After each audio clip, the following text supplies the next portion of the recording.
Dear students, today we will be taking up another important topic of ancient Indian political thought. This is the features of ancient Indian political thought. As is well known that ancient India spreads over a vast area geographically, and also from the perspective of time, it covers many centuries.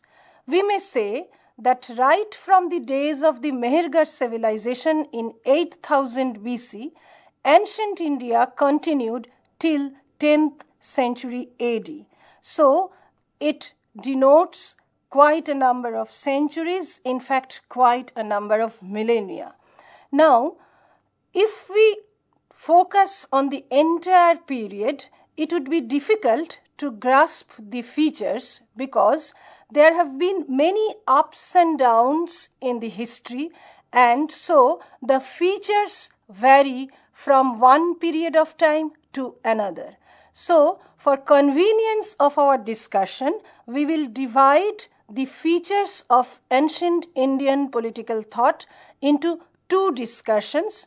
The first one will be focusing upon the pre-Vedic civilization, that is the Mehergarh Civilization and the Harappan Civilization, followed by the Vedic civilization, and the second discussion will be focusing upon the post-Vedic civilization. Let us begin with the first discussion, that is the first part of ancient Indian political thought, which roughly began from 8000 BC. We have now understood that Harappan civilization had a predecessor in the form of Mehergarh civilization.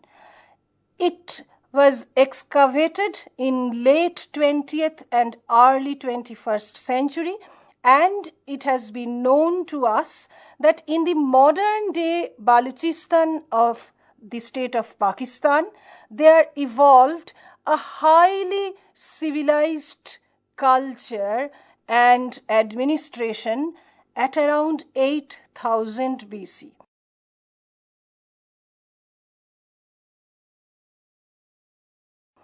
Let us discuss first the features of this Mehergarh civilization. We can now say from the artifacts that have been excavated from that particular site that Mehergarh civilization belonged to the age of new stone, or what is popularly called the Neolithic age. That is, the people at that time knew the use of stone.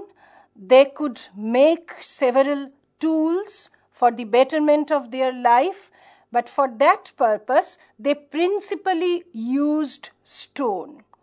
Second, regarding the Mehergarh civilization, it was basically a rural kind of civilization where people developed quite an advanced kind of agriculture. In fact, the Mehergarh civilization is regarded as the first site of agriculture, at least so far as South Asia and Southeast Asia are concerned. So, the people developed a rural economy based on agriculture. Third, people also knew herding, that is, they were used to cattle rearing and sheep rearing, and so this site may be described as a civilization where people so many years back were able to develop a kind of economy where agriculture and cattle rearing were the principal components. Finally, we may say that towards the end of the Mehergarh civilization, that is at around 4500 BC and 4000 BC, the people knew the use of bronze and copper, and some artifacts indicated that they probably at that time were able to make a transition from the Neolithic age to the Chalcolithic age, that is, from the use of stones to the use of bronze and copper. So, Mehergarh civilization gives us these features from which we know that people at that time were able to develop a civilization, quite an advanced one, but primarily it was a kind of rural civilization, as agriculture and herding were the principal components. But it should also be mentioned that we know that from at around 3500 BC, there developed almost near the places of Mehergarh in Harappa, Mohenjo-daro, Lothal, and in the adjoining areas, which incidentally also belong to the modern day Pakistan, people were able to develop a highly advanced urban civilization. We may note down the features of the Harappan civilization in this manner.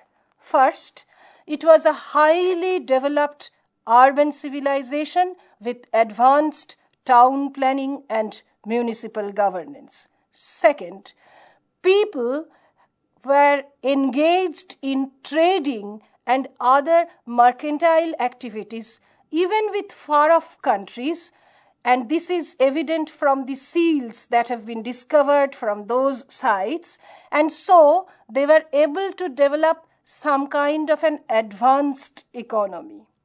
Third, people were able to construct large houses as well as relatively smaller houses that show that they had a highly advanced kind of architectural designing and planning.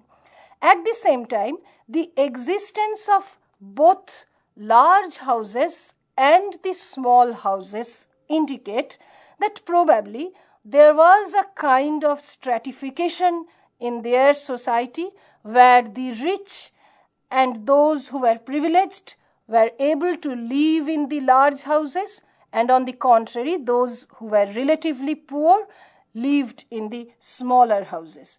But the fact that every house had a connection with the sanitation process and with the drinking water facility indicates that along with that social stratification, some kind of egalitarianism was probably present within that civilization. The next important feature is that the fact that the similar kinds of artifacts were available from a relatively large area indicates that probably they had a single state.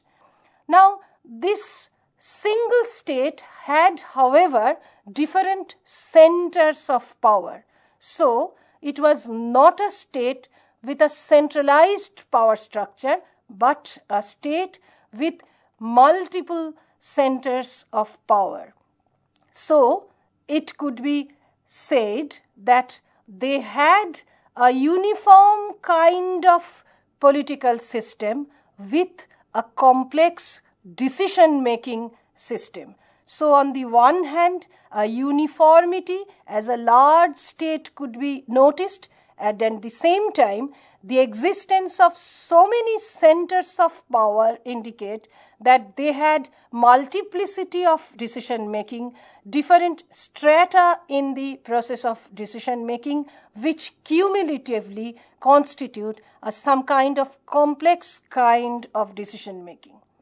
The next important feature of the Harappan civilization indicates that they were able to develop an advanced measurement techniques. That is, they could measure things in quite a great detail. A touchstone with strands of gold indicate that they were able to say which particular element is gold and which is not. In fact, this is a practice that we still use today. Another important feature of the Harappan civilization is that they were able to make an advancement in medical science, particularly the aspect of dentistry. At least 9 molar crowns have been discovered from these sites, which indicate that at least extraction of tooth was made during that time. And scholars have pointed out that there are enough evidences to show that they were able to make extraction of tooth from a living person. This is quite an astonishing fact that so many years ago they were able to develop that kind of medical advancement, at least if we say or confine our discussion of medical science within dentistry. So, these features can lead us to a conclusion that the Harappan people had developed a kind of civilization which was predominantly urban, with a trading and mercantile economy, with inequality coupled with egalitarianism, with a large state and decentered power structures, with accurate measuring techniques, and finally with quite an advanced dentistry. So these were the features that inform the Harappan civilization. Next, we will be discussing the Vedic civilization. Now, regarding the Vedic civilization too, it is better if we divide the Vedic civilization again into 2 categories. The first one is the early Vedic civilization, which is mainly with respect to the Rig Vedas, and the second one is the later Vedic civilization. Now, incidentally, the rise of the Vedic civilization almost coincides with the decline of the Harappan civilization. We do not, in fact, specifically know why such an advanced Harappan civilization came to an end. There have been several explanations put forward by scholars regarding the decline of the Harappan civilization, but no one is absolutely correct, and so we cannot definitely say which force or which factor was responsible for the decline of the Harappan civilization. But even then, we may say that gradually from 2500 BC, or more specifically from 1700 BC, there came about a gradual decline of the Harappan civilization. And incidentally, from that very 1700 BC, the Vedic civilization arose in the northwestern part of India, or the modern Punjab area. The Rig Veda, the earliest of the 4 Vedas, is believed to have compiled during the period 1700 BC and 1100 BC. It should be noted that the Rig Veda was compiled means that it was transmitted orally from one person to another, from one generation to another, because there was no system of codification or writing during that time. And that is why we all know that the Vedas are called the Shrutis. Anyway, from 1700 BC to 1100 BC, that is the period of the compilation of the Rig Veda, shows us that a group of people whom we refer to as Aryans came to the northwestern part of India from Central Asia and particularly in the Punjab area, and that area has been referred to as the Sapta Sindhu. It has been mentioned as such in the Rig Veda, and these people did not have a kind of civilization that we have noticed in the people of the Harappan civilization or even in the people of the Mehergarh civilization. In fact, the Aryans were nomadic tribes. They were not a settled community.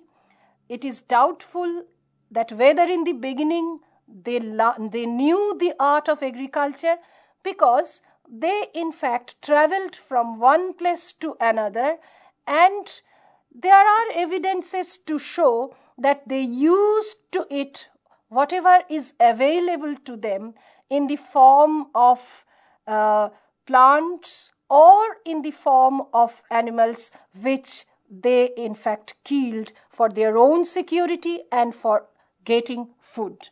So these Aryans at the very beginning were not at all an advanced or a civilized group. They were nomadic, and this is evident from the various hymns and verses that we find in the Rig Vedas. We find that this particular tribe had many layers of assemblies. At least we know 5 such assemblies from the Rig Veda.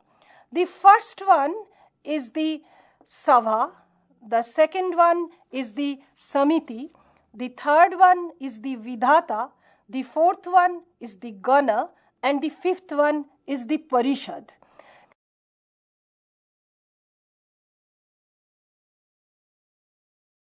Now these assemblies developed or evolved one after another. For instance, the Sabha and the Vidhata were the earliest known assemblies.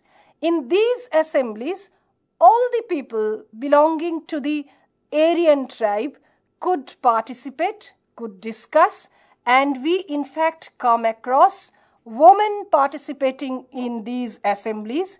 In fact, there were instances where some women came to occupy the position of headship in the sabhas, and they were known as sabhapatis. But gradually, these tribal assemblies led to a series of other kinds of assemblies which were also tribal but with some restrictions. For instance, the Samiti.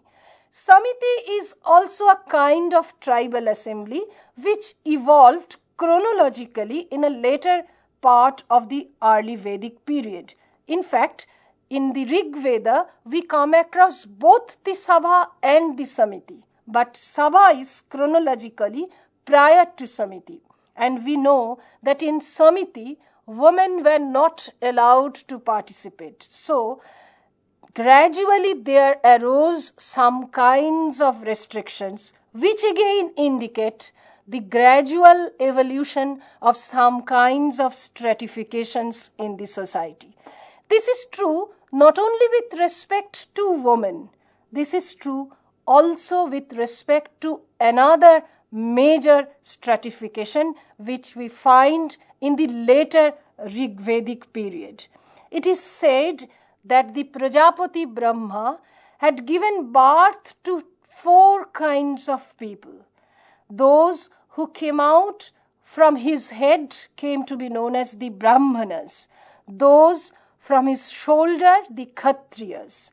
Those from his thighs, the Vaishyas. And those from his heels were the Shudras. So, in this way, the stratification was made. And incidentally, those who were not born out of Prajapati Brahma were the Panchamas or the untouchables. And a tremendous inhuman kind of treatment was gradually seen to be hurled upon the Panchamas or the untouchables, which in fact, however, took a particular shape in the later Vedic period. Now, so far as the early Vedic period is concerned, apart from the tribal assemblies, the 5 kinds of tribal assemblies that I have mentioned, we must look into the political organization.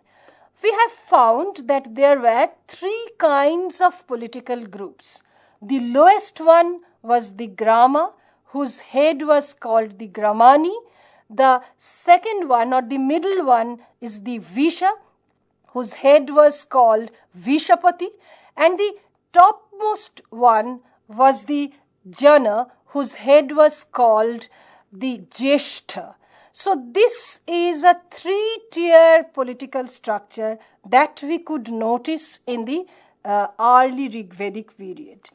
It is here to be mentioned that territoriality, or the concept of territory, was absent during the early Rigvedic period.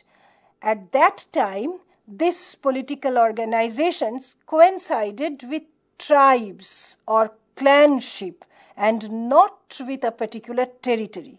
So, although the institution of Raja or Rajanna gradually arrived, it is doubtful whether this institution had any relation with a particular territory.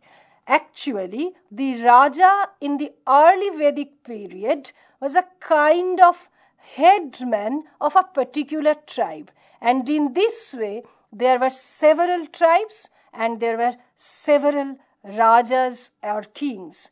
Now, we have come to know from the anthropological sources that there arose constant fight, conflict between these kinds of tribes, and exactly that thing happened in the case of the early Vedic civilization.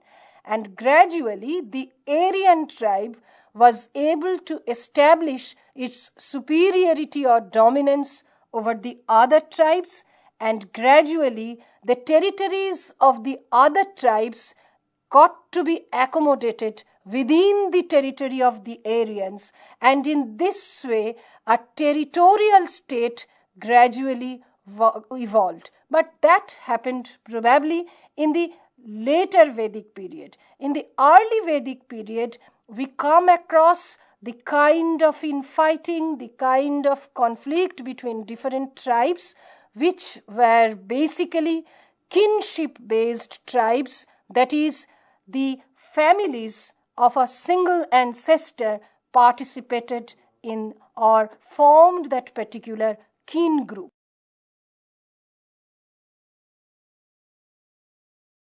Now, so far as the family is concerned, there are absolutely 2 diverging views that we come to know from the scholars of the early Rigvedic period.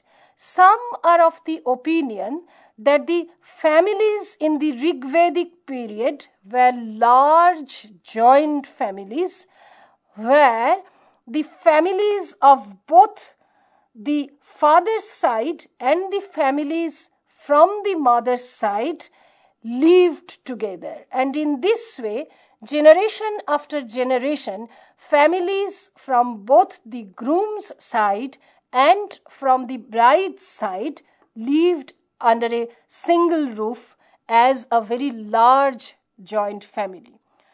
Although some scholars are of the opinion, and in fact this is the diverging view from the earlier one, that no, the early Vedic civilization did not have such a large joint family kind of organization, but rather relatively smaller families, because at that time there was no surplus production, as the economy was not in a good shape, and therefore it was better for them if they lived in separate places in separate ways. Now, coming to 2 other aspects. The first one is the rituals and the religion of that time.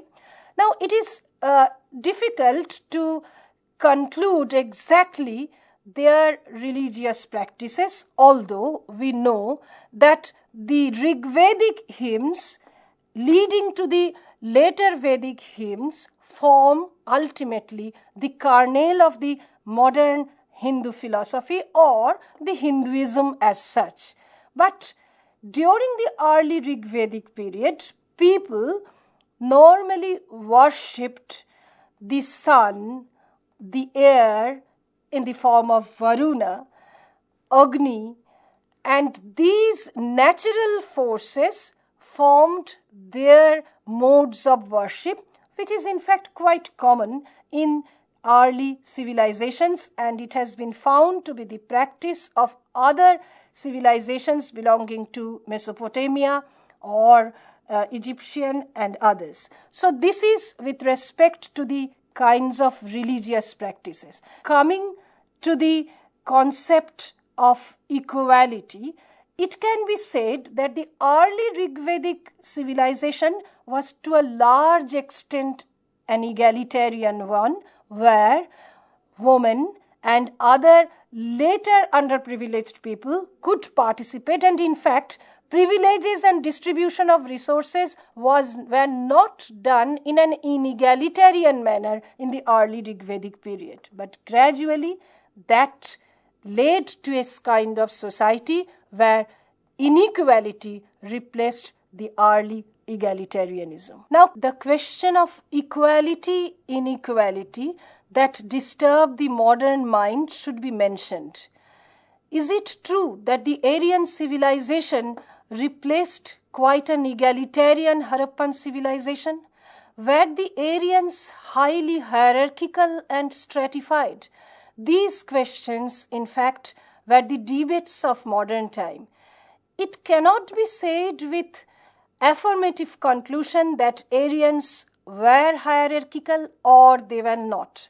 But it can be said that the early Vedic Aryans or the early Vedic civilization did not see the kind of social stratification, the kind of hierarchical power structure, the kind of unequal gendered relations, and the kind of inhuman treatment to the untouchables, and which in fact began to develop in the later Vedic period. So the early Vedic civilization was more egalitarian, more on the line of the Harappan civilization, which was totally disturbed during the later Vedic civilization.